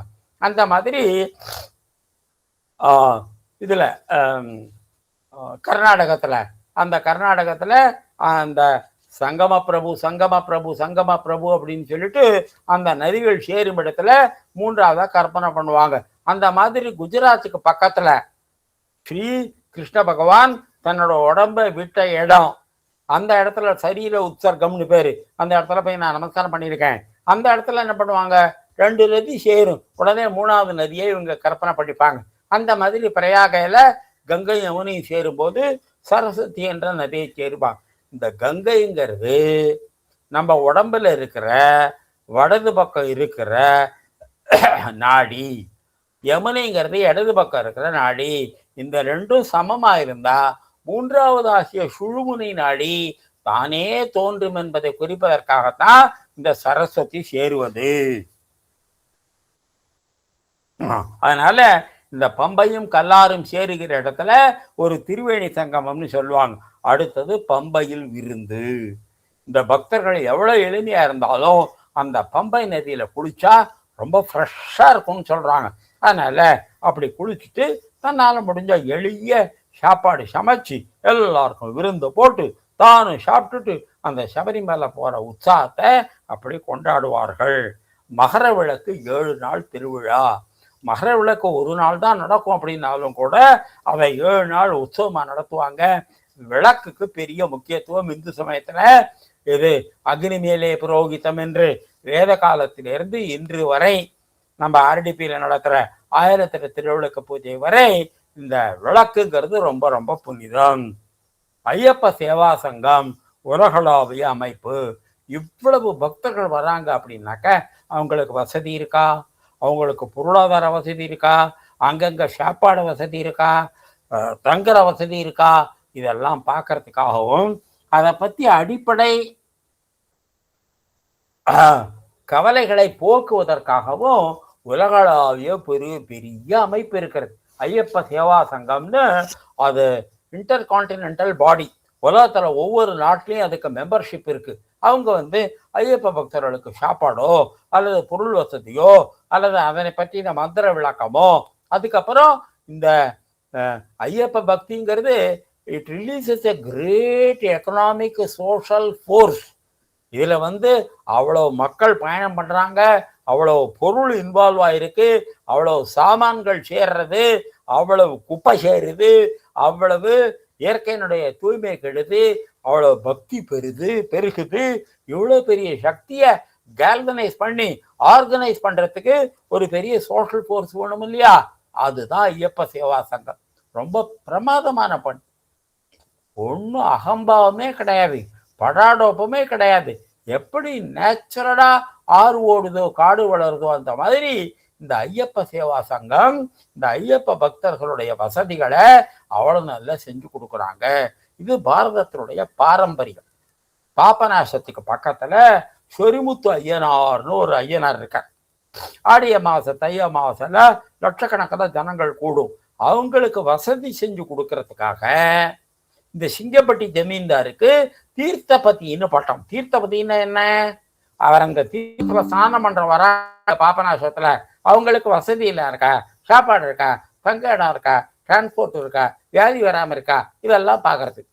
அந்த மாதிரி பூரி ஜெகநாத்துக்கும் உலகம் முழுக்க கோடிக்கணக்கில் வருவாங்க. இப்ப ஹரே கிருஷ்ணா இயக்கம் உலகளாவே இயக்கமா போன பிறகு கோடி கோடியா மக்கள் வராங்க. அவங்களுக்கு எல்லா வசதியும் இருக்கா அப்படி பாக்குறவங்களுக்கு கஜபதினு பேர். கஜபதி அப்படின்னு சொன்னா அந்த பூரி ஜெகநாத்துக்கு அந்த உள்ளூர் ராஜா. அந்த பூரி ஜெகநாத்துக்கு வரவங்களுடைய வசதிகளை எல்லாம் பார்க்கணும். நம்ம ஊருக்கு வரவங்க ஒருத்தவங்க கூட பட்னியா போகக்கூடாது. அந்த மாதிரி காசிபதி, காசி ராஜா, காசிக்கு எத்தனை பேர் வருவாங்க உலகம் முழுவதும். இந்த மாதிரி எங்கெல்லாம் நம்முடைய தீர்த்தங்கள் இருக்கின்றதோ அதையெல்லாம் அந்த உள்ளூர் ராஜா அங்க வர பக்தர்களுடைய வசதியை பார்ப்பது ராஜாவினுடைய பன்முக பணிகளில் ஒன்று. அப்ப அந்த பணிய இன்றைக்கு ஐயப்ப சேவா சங்கம், இப்பதானா ராஜா எல்லாம் இல்லையே, அந்த பந்தள ராஜா ஒரு சின்ன ஜமீன்தார் தானே, அதனால இந்த ஐயப்ப சேவா சங்கம் அதை அந்த அளவுக்கு செய்கிறது. ஹோமகுண்டம் நெய்வார்த்தல். ஐயப்பனுடைய சந்நிதியில வலது பக்கத்துல ஒரு ஹோமகுண்டம் இருக்கு, ஒரு வேள்வி குண்டம் இருக்கிறது. நீங்க உங்களுடைய தேங்காயில நெய் நிறைத்தோம் ஐயப்பான்னு பாட்டெல்லாம் பாடுறீங்களே, அந்த நெய் இருக்கு இல்லையா, அதை கொண்டு போய் அங்க அந்த ஹோமத்துல வார்க்க வேண்டும்.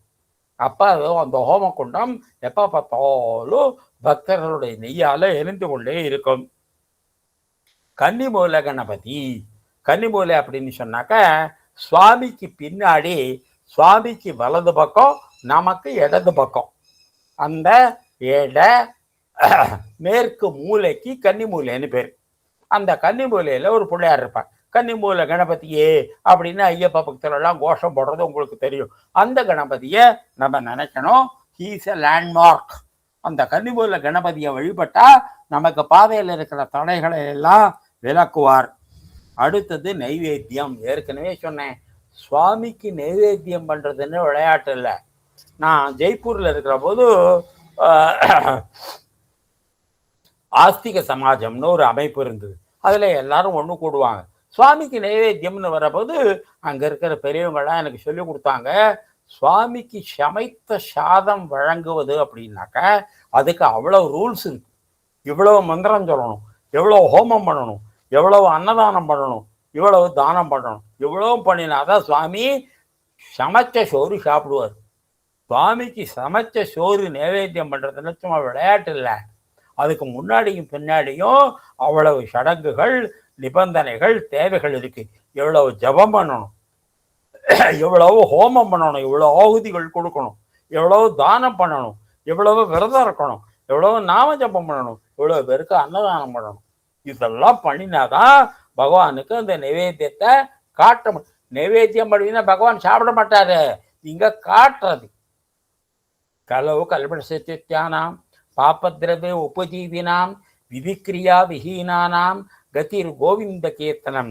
கலியுகத்துல என்ன ஆகும், நம்முடைய சித்தமே பொல்யூட் ஆயிடும், நம்ம மனசே பொல்யூட் ஆயிடும். பாப்பத்திரதே உபஜீவினாம். நம்ம எவ்வளவுதான் நேர்மையா இருக்கோம்னு நினைச்சாலும் நம்ம தெரியாம இந்த பாவப்பணம் நம்ம கிட்ட வந்து சேர்ந்துரும். பாப்பத்திரதே உபஜீவினாம் விதிக்கிரியா விஹீனானாம். செய்ய வேண்டிய வேலைகளை அதுக்குள்ள விதிமுறைகளை மீறிடுவோம், நம்ம அறியாம செஞ்சிருவோம். கதிரு கோவிந்த கீர்த்தனம். இந்த எல்லா பாவமும் கலியுகத்தினுடைய நேச்சர். அதுல இருந்து தப்பிச்சுக்கிறதுக்கு என்ன வழி? கோவிந்த கீர்த்தனம், சரணமையப்பா, ராம ராம ராம ராமா, முருகா முருகா முருகா முருகா, பிள்ளையப்பா பிள்ளையாரப்பா பிள்ளையாரப்பா. இந்த நாம ஜபம் வழிபாடும் தான் இந்த கலியுகத்தினுடைய தோஷங்கள்ல இருந்து நாம்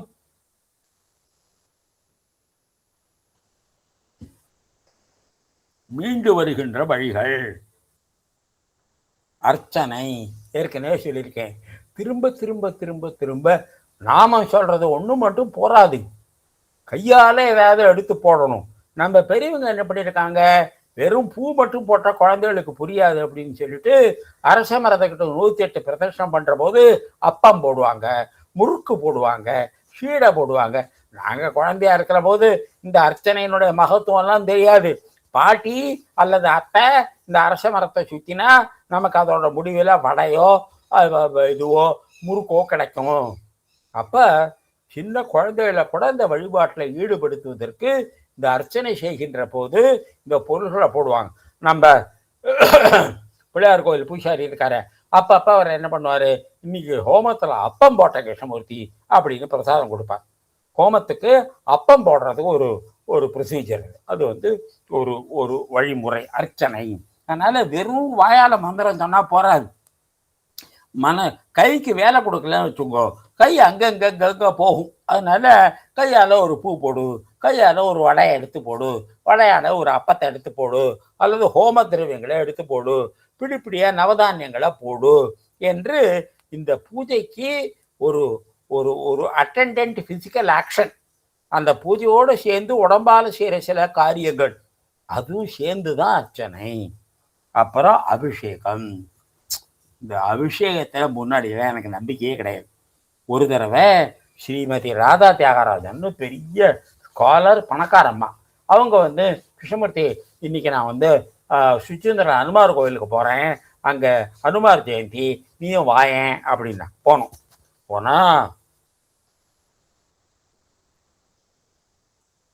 அனுமாருக்கு அன்னைக்கு 1000 குடம் பால், 500 குடம் தயிர், 100 குடம் நெய், இதுக்கு ப்ரொபோர்ஷனேட்டா மற்ற அபிஷேக திரவியங்கள். நாங்க 9 மணிக்கு அபிஷேகம் ஆரம்பிக்கிற போது பிள்ளையார் இந்த அனுமார்ட்ட இருந்து ஒரு 10 அடி தூரத்துல உக்காந்துருந்தோம். அபிஷேகம் நடக்க நடக்க நடக்க நடக்க அந்த அனுமாருடைய உடம்புல இருந்து வெப்பம் பரவுது பாருங்க. அந்த அபிஷேகம் முடிகிற போது பார்த்தா அனுமார்ட்ட இருந்து 30 அடி தூரத்துல உட்காந்துருக்கோம். எப்படி நாங்க எழுந்திருந்தோம் நகர்ந்தோன்னு தெரியல, அந்த வெப்பமே எங்களை பிடிச்சு தள்ளிடுச்சு. சில மேதாவிகள் இதெல்லாம் எங்க கற்பனை, சப்ஜெக்டிவ் ஸ்டூபிடிட்டின்னு சொல்லுவாங்க.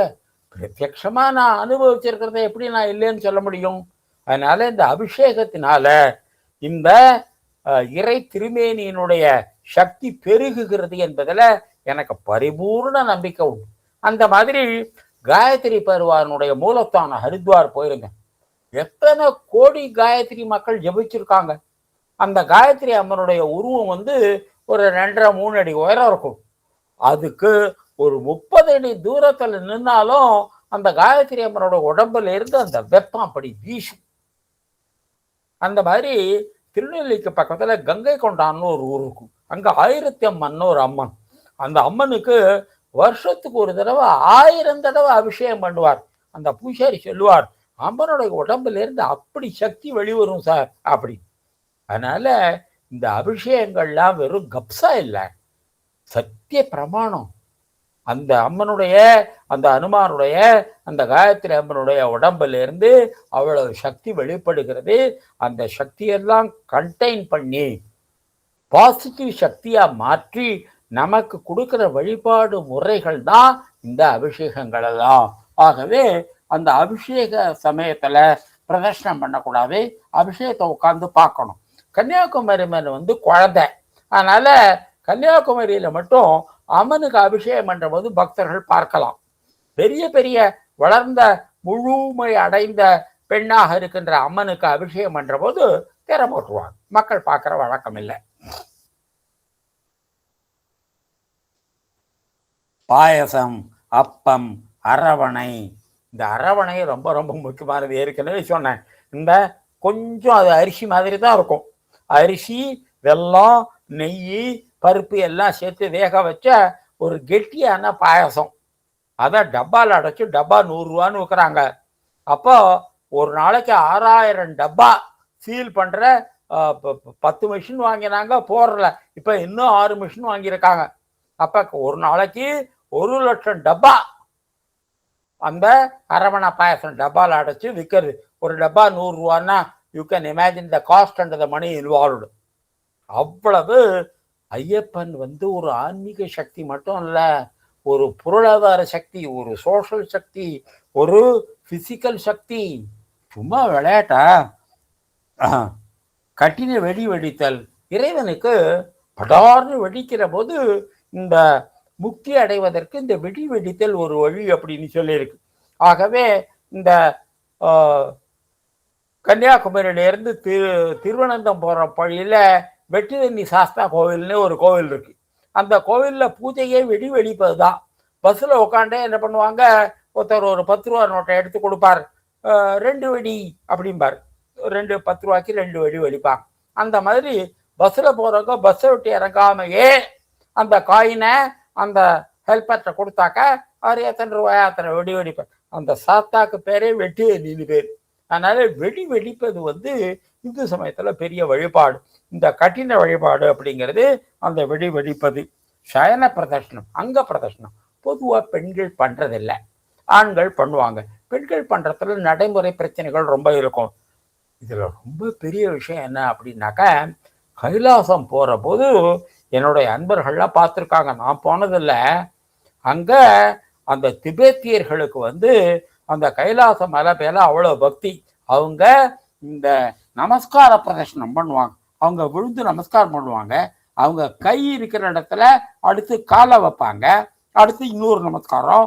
இப்படி அந்த 27 கிலோமீட்டரை நமஸ்காரத்தாலேயே கடந்து வருவாங்க. அவ்வளவு பக்தி இந்த திபேத்தியர்கள். அந்த மாதிரி திருச்செந்தூர் முருகன் கோவில்ல எப்ப போனாலும் இந்த அங்க பிரதர்ஷனம் பண்ற பக்தர்களை நீங்க பார்க்கலாம். அப்புறம் சபரிமலையுடைய ஆபரணங்கள் all set and done, he was a prince. அவர் ஒரு ராஜகுமாரர் அவர். அதனால அதுக்கு தகுந்த ஆபரணங்கள்லாம் இருக்கும். வைரமுடி, இந்த முடிங்கிறது மூணா இருக்கும். மூத்தலையில அரை இருக்கும், அதுக்கு டிஆரான்னு சொல்லுவாங்க. தலை முழுக்க கவர் பண்ற மாதிரி இருக்கும், அதுக்கு மகுடம்னு சொல்லுவாங்க. தலையினுடைய முன்பக்கத்துல மட்டும் முழுசா இருக்கும், அதுக்கு கிரீடம்னு சொல்லுவாங்க. பல ராஜாக்கள் கிரீடம் வச்சிருப்பாங்க. இந்த மகுடம் அப்படிங்கிறது என்ன அப்படின்னாக்கா, நம்ம பிரமிடு மாதிரி தான், நம்ம ராக்கெட் மாதிரி தான். அதனால இந்த மகுடாபரணம், இந்த முடி சார்த்துதல், இந்த டிஆர் அரைமுடி, இப்படி 3 விதமான ஆபரணங்கள் சாத்துவாங்க. ஐயப்பனுக்கு இருப்பது ஒரே வைர முடி, இந்த ஃபுல் கிரீடம். அந்த ஃபுல் கிரீடத்துல பாதி இருந்ததுன்னா டிஆரான்னு சொல்லுவாங்க. அது முழு தலையையும் கவர் பண்ற மாதிரி இருந்ததுனாக்கா மகுடம்னு சொல்லுவாங்க. அரை கிரீடம், தங்க வாழ், அவனுக்கு இறைவனே கொடுத்தது தங்க வாழ். அடுத்தது நெக்லஸ், ஒரு தொங்குகின்ற மாலை. அடுத்தது ஐயப்பனுக்கு வாழ், ஒரு குத்து வாழ். ஒரு வாழ்ங்கிறது கிட்டத்தட்ட 2.5 அடி நீளம் இருக்கும். அதனால ஒரு 3 அடி தூரத்தில் இருக்கிறவங்களை கூட சமாளிக்கிறதுக்கு சண்டை. அதையும் மீறி பகைவன் ரொம்ப கிட்ட வந்துட்டான்னா அவனோட ஹேண்டு டு ஹேண்டு சண்டை போடுறதுக்கு ஒரு குத்து வாழ், தமிழ்ல கட்டாரின்னு சொல்லுவாங்க, ஒரு குத்து வாழ், அதுவும் ஐயப்பனோடது இருக்கு, அங்க இருக்கு. அதுக்கப்புறம் ஒரு தடி, அதுவும் இறைவனே கொடுத்தது. அதுக்கப்புறம் ஆரத்தி, கற்பூர ஆரத்தி, இவர் தான் இறைவன் பார்த்துக்குங்கோ அப்படின்னு காட்டுவது. அங்க ஐயப்பன் சன்னதியில கொஞ்சம் தள்ளி இடது பக்கத்துல 2 குளம் இருக்கு.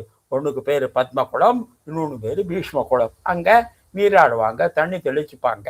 அதெல்லாம் அந்த வழிபாட்டுக்கு பயன்படும். இத்தகைய ஐயப்பனை புனித நாமங்களால் போற்றி நாமும் உயர்வாக. இந்த ஐயப்ப வழிபாடுங்கிறது எவ்வளவு பெரிய சமுதாய சக்தி, பொருளாதார சக்தி, மக்கள் அசையும், மக்கள் டைனமிக்ஸு.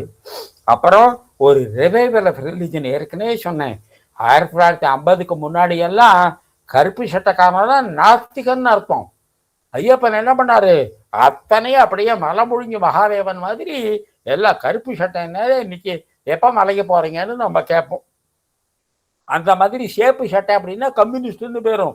இப்போ இந்த மேல்மருவத்தூர் வந்ததுக்கு பிறகு சேப்பு சட்டை அப்படின்னாக்கா அம்பாள் வழிபாடு அப்படின்னு ஆயிடுச்சு. இந்த மாதிரி விவேகானந்தரை சொல்லுவார், நீ சமுதாயத்தில் புது சக்தி எல்லாம் உண்டாக்க வேண்டாம், ஏற்கனவே இருக்கிற சக்திகள் இருக்குல்ல அதுக்கெல்லாம் ஒரு டைரக்ஷன் கொடு. உலகத்தை உருவாக்கும் ஒவ்வொரு சக்தியோடும் நாம் சென்று சேர்ந்து விடுவோம். அந்தந்த நாட்டை உருவாக்கும் சக்திகளோடு நாம் இணைவோம். அதனால இந்த சக்திகளை எல்லாம் உருவாக்குவதற்கு மனித குலம் எவ்வளவு சக்தியை செலவழிச்சிருக்கு, அதை வீண் பண்ண வேண்டாம். நீங்க இந்த மதம் தப்பு, அந்த மதம் தப்பு, இந்த வழிபாடு தப்புன்னு சொல்ல வேண்டாம். அதுக்குள்ள அத்வைதத்தை, இறை பக்தியை பூத்திடுங்கோ, தானா அதை நம்ம வழிக்கு வந்துடும். ஆகவே இந்த இதுக்கு பேரு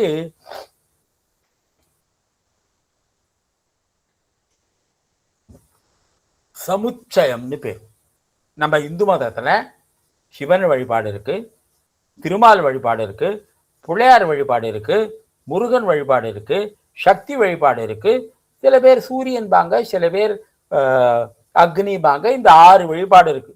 இந்த 6 வழிபாடு தனித்தனியா இருக்கு இல்லையா, இந்த 6 வழிபாட்டையும் சேர்த்து நாம சமுச்சயம், the integration of worships of name அப்படின்னு ஒரு கான்செப்ட் உண்டு.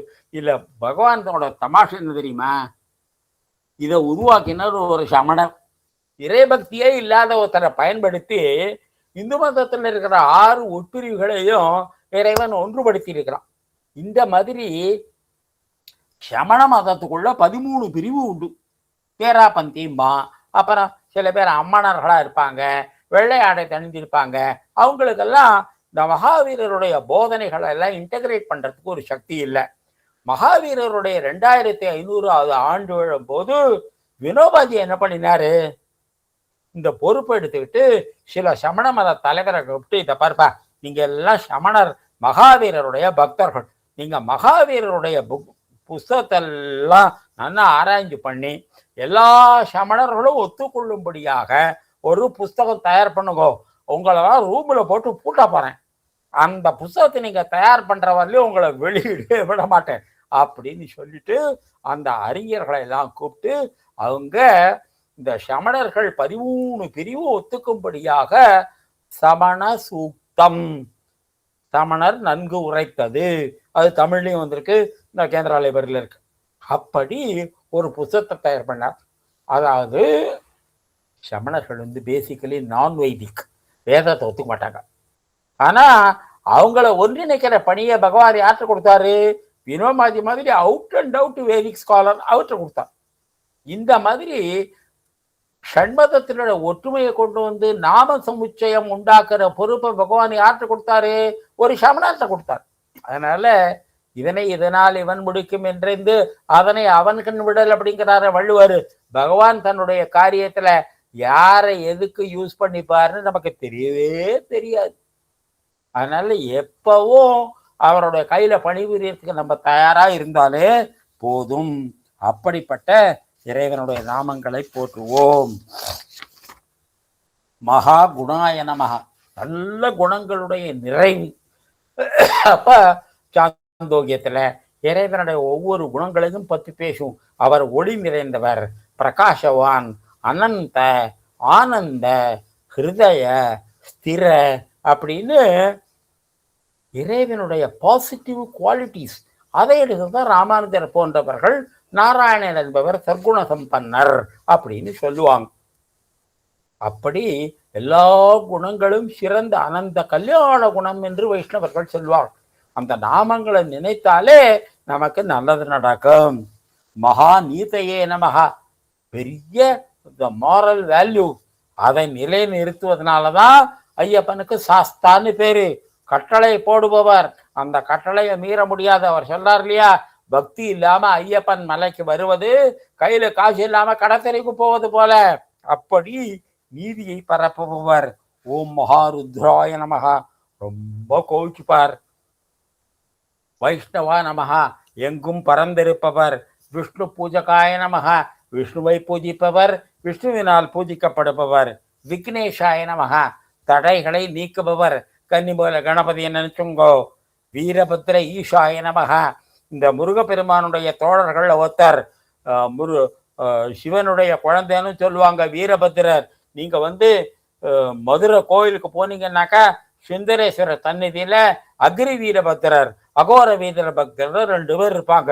அவருடைய கோபத்தை தணிக்கிறதுக்காக மக்கள் வெண்ணெய் உருண்டையா அவர் மேல திருப்பாங்க. அந்த வீரபத்ர ஈசன். ஷண்முக துருவாய நமக, முருகனும் நிலைத்திருப்பவர்.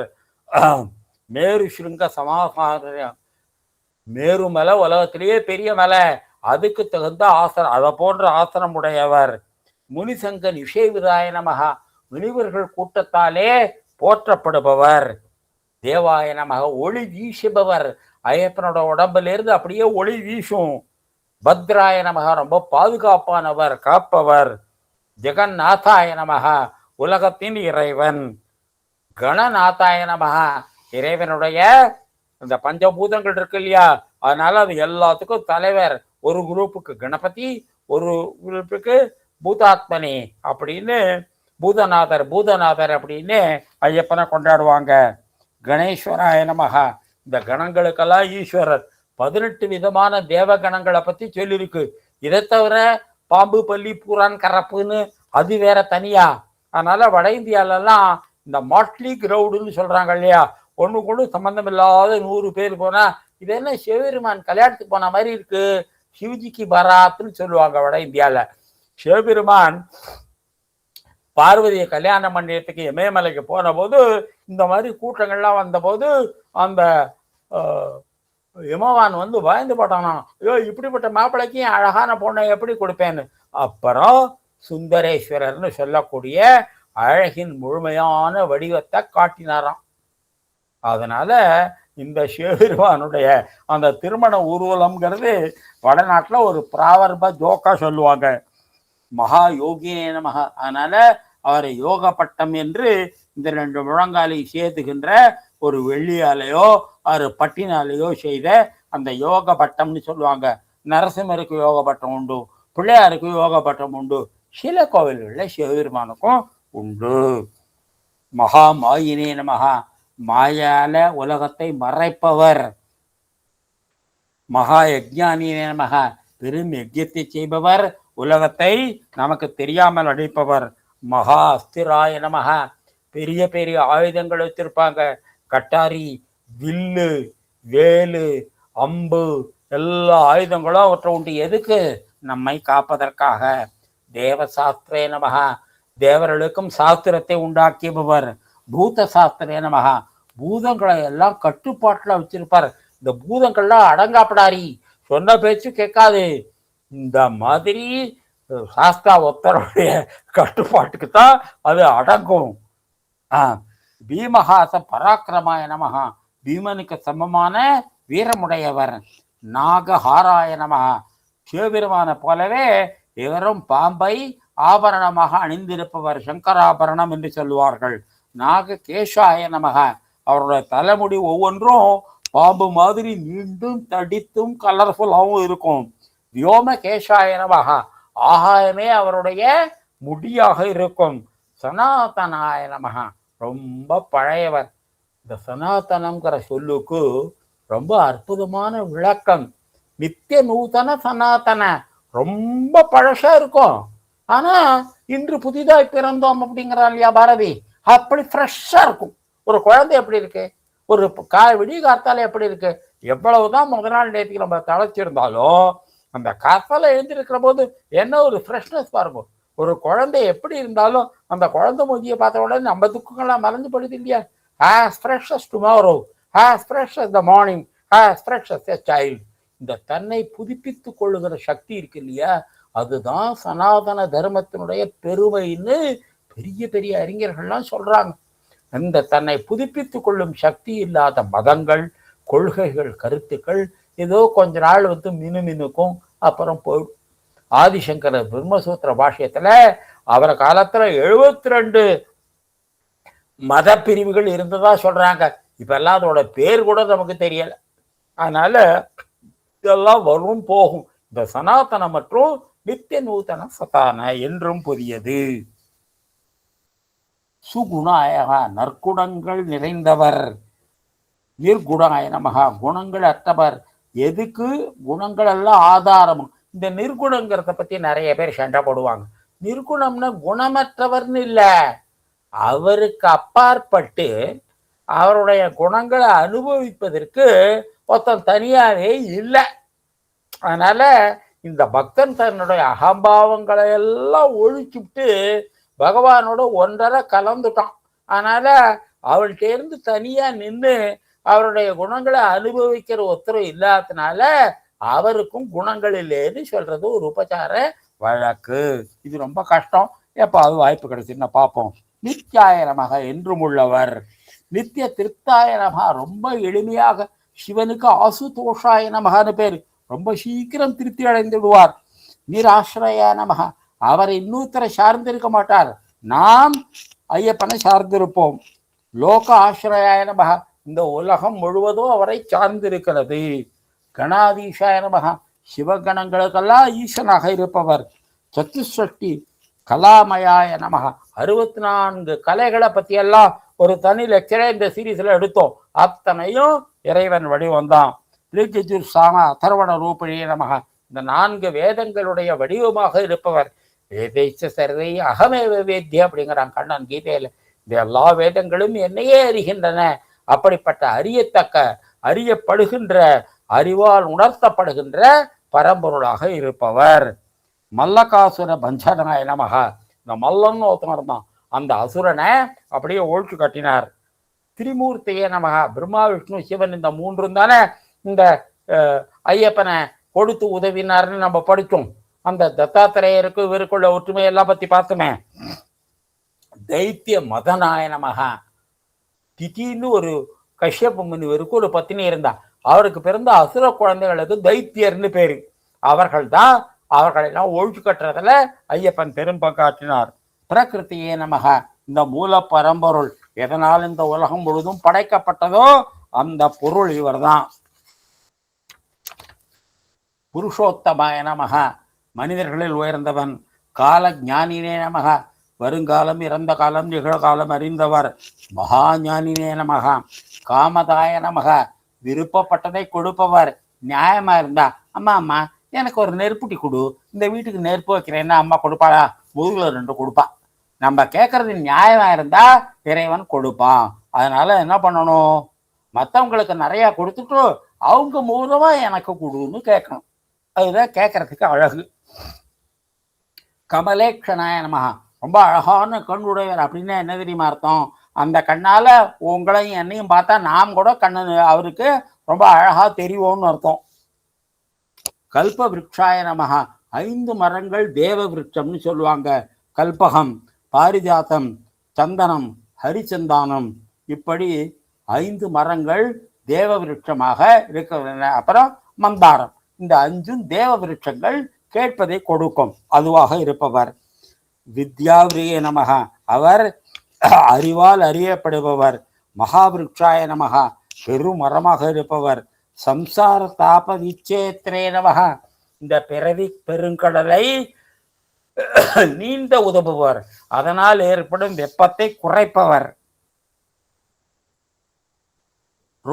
பசுலோக பயங்கராய நமக, இந்த உலகத்தில் இருக்கிற பயத்தை போக்குபவர். ரோகஹந்திரே நமக, வியாதிகளை நீக்குபவர். பிராணதாத்திரே நமக, உயிரை கொடுப்பவர், பிராணாயாமம் கற்பிப்பவர். பரகர்வ விபஞ்சனாய நமக, நான் உயர்ந்தவன் அப்படிங்கிற கர்வத்தை அழிச்சு, விபஞ்சனம் தான் அப்படி ஒடிச்சு நொறுக்கி தூள் தூளாக்கிடுவார். சர்வ சாஸ்திரார்த்த தத்துவஜாய நமக, எல்லா சாஸ்திரங்களுடைய அடிப்படை என்ன? சரணாகதி தத்துவமும் தத்துவமசியும் தான். நீதிமதியே நமக, அவர்தான் நீதிமான். பாப பஞ்சனாய நமக, பாபங்களை ஒழிப்பவர். புஷ்கலா பூர்ணா நமக, இந்த ஐயப்பனுடைய 2 சக்தியாக புஷ்கலா பூர்ணான்ற 2 சக்திகளை சொல்லுவாங்க. எப்படி இந்த ஷூமுனைக்கு பக்கத்துல இடா பிங்களா என்று 2 சக்தி இருக்கிறதோ, அப்படி ஐயப்பனுக்கு பக்கத்துல பூர்ணா புஷ்கலா என்று 2 சக்திகள் இருக்கின்றன. யம் யுக்தாய நமக. யமம் அப்படின்னாக்க உடல் கட்டுப்பாடு, சமம் அப்படின்னா மனத கட்டுப்பாடு, பரமாத்மனே நமக பரம்பொருளாக இருப்பவர், சதாம் கதையே நமக கதிஸ்துவம் கதித்வம் கதித்வம் பவானி, நாம் எல்லோரும் சென்றடைகின்ற அந்த லட்சிய பூமியாக இருப்பவர், அனந்த ஆதித்ய சம்சகம் காஷாய நமக கோடி சூரிய பிரகாசம்னு சொல்லுவாங்க. நிரந்த சூரியனுடைய ஒளி. ஏற்கனவே சொல்லியிருப்பேன், ஒரு